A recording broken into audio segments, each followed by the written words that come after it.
अगला पॉइंट है देह संतुलन का बोध। जो कान होते हैं, कान के दो कार्य बताए थे आपको, एक तो होता है सुनने का और दूसरा होता है शरीर के संतुलन बनाए रखने का। तो जो कान के सुनने का कार्य है, किस प्रकार जो आवाज हमें सुनाई देती है, उसके बारे में हम पिछले वीडियो के अंदर पढ़ चुके हैं। इस वीडियो में हम देह संतुलन का बोध टॉपिक करेंगे कि जो देह शरीर है, शरीर का संतुलन है, वो कान किस प्रकार करता है। तो देह संतुलन का बोध, देह संतुलन का बोध में एक नंबर पॉइंट है स्थैतिक संतुलन। स्थैतिक संतुलन, स्थैतिक संतुलन का मतलब होता है जब शरीर आराम की अवस्था में होता है तब शरीर का संतुलन किस प्रकार होता है। तो इसमें देखो, शरीर की आराम में या झुकने की स्थिति में प्रघाण की, ये प्रघाण है जो कर्ण का भाग पढ़े थे हमने, कर्ण के भाग में अंतःकरण का भाग होता है, वो होता है प्रघाण। तो प्रघाण की अर्धवर्ताकार नालों में भरे तरल में गति होती है। तो प्रघाण की जो अर्धवर्ताकार तीन संरचना होती है प्रघाण के अंदर, अर्धवर्ताकार जिनके अंदर गुहा के अंदर तरल रहता है। तो आराम की स्थिति के अंदर क्या होगा, जो प्रघाण की अर्धवर्ताकार नाले हैं, इनके अंदर जो तरल भरा रहता है, ठीक है, उसमें गति होती है। उस तरल में क्या होती है, गति, जिससे इसमें उपस्थित एम्पुला की सीलिया द्वारा इन गति को ग्रहण कर लिया जाता है तथा इनको आवेगों के रूप में कर्णावर्त तंत्रिकाओं में पहुंचा दिया जाता है। यहाँ से इनमें गति होगी तो ये क्या करेंगे, इन गति को तंत्रिका में भेजेगा। तंत्रिका है, कर्णावर्त तंत्रिका में ये आवेग है, वो पहुंच जाएंगे। यहाँ से ये आवेग मस्तिष्क में पहुंच जाते हैं और तंत्रिका, कर्णावर्त तंत्रिकाएं हैं, इन तंत्रिकाओं से आवेग कहाँ पर चले जाएंगे, मस्तिष्क में। मस्तिष्क इन आवेगों का विश्लेषण कर कार्यवाही सूचना पूरे शरीर की मांसपेशियों में पहुंचा देता है।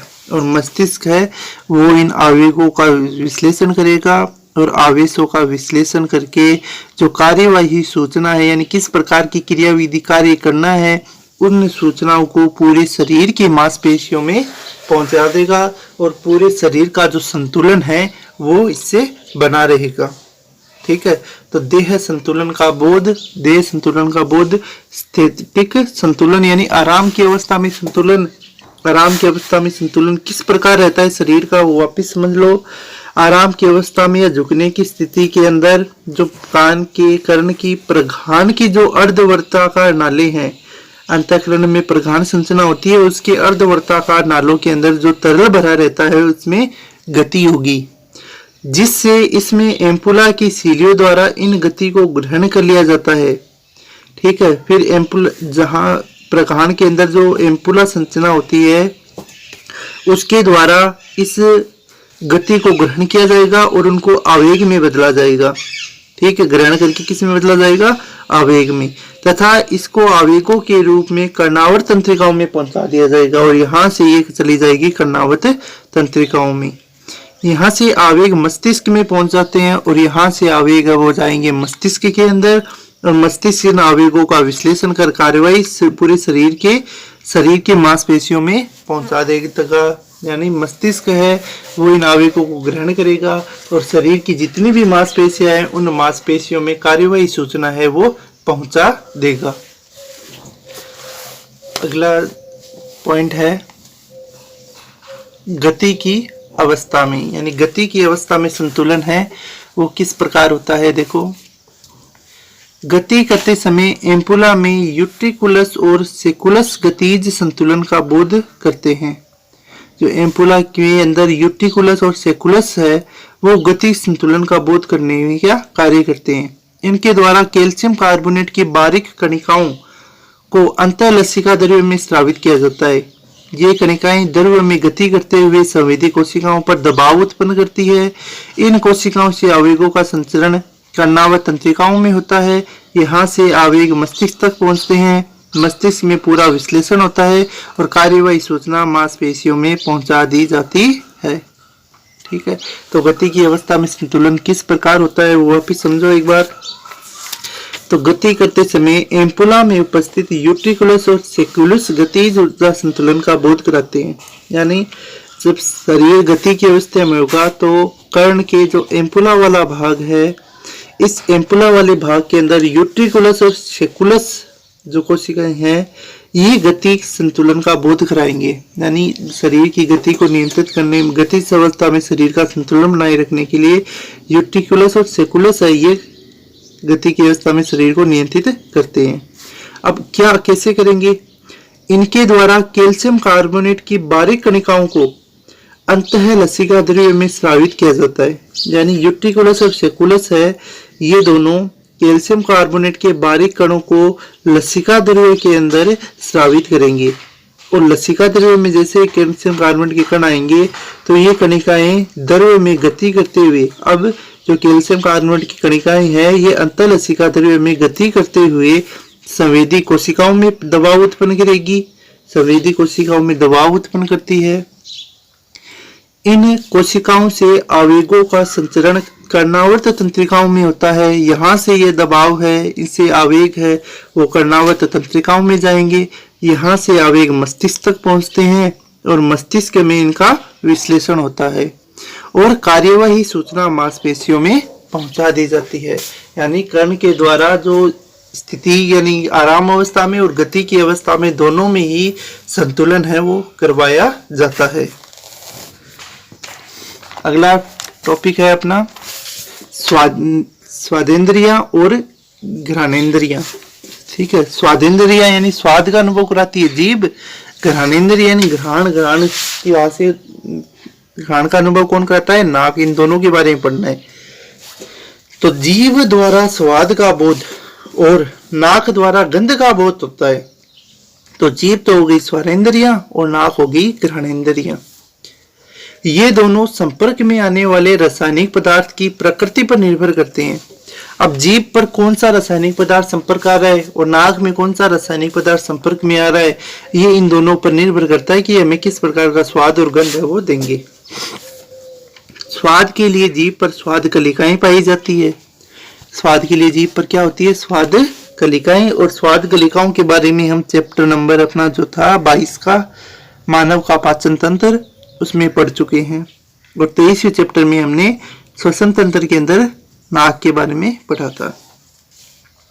गंध का पता नाक की एपिथेलियम संवेदी कोशिकाओं से होता है और गंध का पता नाक की जो एपिथेलियम कोशिकाएं हैं, इन एपिथेलियम कोशिकाओं से हमें गंध का पता चलता है। तो ये स्वादेंद्रिय और घ्राणेंद्रिय टॉपिक है वो यहाँ पर कंप्लीट हो गया। फिर है स्पर्शनेंद्रियां। स्पर्शनेंद्रिय के रूप में क्या पाई जाती है? त्वचा। तो त्वचा में विभिन्न प्रकार की तंत्रिकाएं त्वचा के अंतिम छोर पर उपस्थित होती हैं। त्वचा की विभिन्न प्रकार की तंत्रिकाएं हैं त्वचा में, वो त्वचा के एकदम अंतिम छोर के ऊपर होती है। सभी पूरी त्वचा के ऊपर तंत्रिकाएं हैं ये पाई जाती है। इन तंत्रिकाओं द्वारा विभिन्न प्रकार के स्पर्श का बोध होता है और इन तंत्रिकाओं के द्वारा अलग अलग प्रकार के स्पर्श है उसका बोध होता है। कुछ तंत्रिकाओं द्वारा हल्के स्पर्श का बोध होता है तथा कुछ तंत्रिकाओं द्वारा गहरे दाब का बोध होता है। कुछ के द्वारा हल्के स्पर्श का बोध होगा और कुछ के द्वारा गहरे दाब का बोध है वो होता है। और अन्य तंत्रिकाओं द्वारा ठंड है, ताप है और पीड़ा है आदि का बोध होता है। तो ये हो गई अपनी स्पर्शनेंद्रियां। तो आंख, कान, फिर जीभ, नाक और त्वचा, ये पांचों ज्ञानेंद्रियां हैं वो यहाँ पर कंप्लीट। अब देखो, भूख का संवेद आमाशय की भित्ति में स्थित अंगों से होता है। यानी भूख का संबंध है, यानी भूख कैसे लगती है? तो भूख कैसे लगेगी कि आमाशय की जो भित्ति है, भित्ति के अंग होते हैं, उससे भूख लगती है। और प्यास का संवेद है वो ग्रसनी में स्थित तंत्रिकाओं से होता है। और प्यास की हमें कैसे पता लगता है? ग्रसनी की तंत्रिकाओं से। आमाशय की भित्ति में से तो भूख का पता लगता है, ग्रसनी से प्यास का पता लगता है।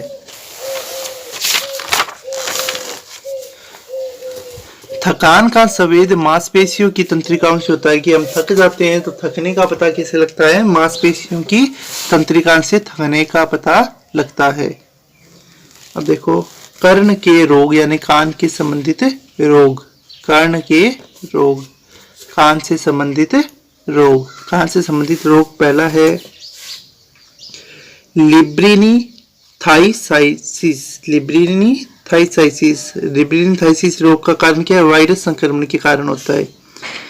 कौन सा अंग मध्य कर्ण प्रभावित होता है और लक्षण होता है स्थायी बहरापन। इस रोग का लक्षण क्या होता है? स्थायी बहरापन। दूसरा रोग है मेनियर्स रोग।